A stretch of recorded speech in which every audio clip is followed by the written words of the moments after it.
Olwaleero ab'ettendekero erimanyiddwa nga Nexus International University bavuddeyo ne batongoza omukutu ku internet kwe banaasomeseza abaana nga gutuumiddwa Akiri.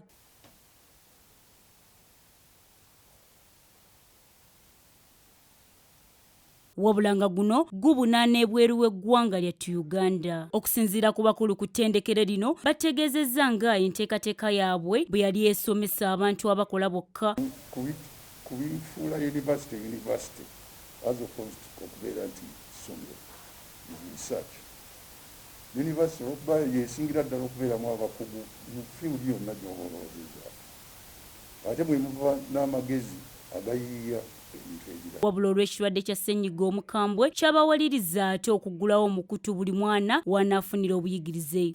Ate ekintu kyatandika COVID yakyusa ebintu. Kati olaba n'abaana b'amasomero mu primary nabo babasomeseza ku radio, babasomeseza mu mpapula z'amawulire. Kakati aba university ffe nga bwe twatandikirawo nga tusomeseza ku mikutu. Naye kati buli university kati erina okusomeseza ku mukutu gwa internet. Bongeddeko nti ensi we yatuuka kati buli kimu kitambulira ku tekinologiya, nti n'abaana okusomera ku mutimbagano kisingako ate okugenda ku masomero.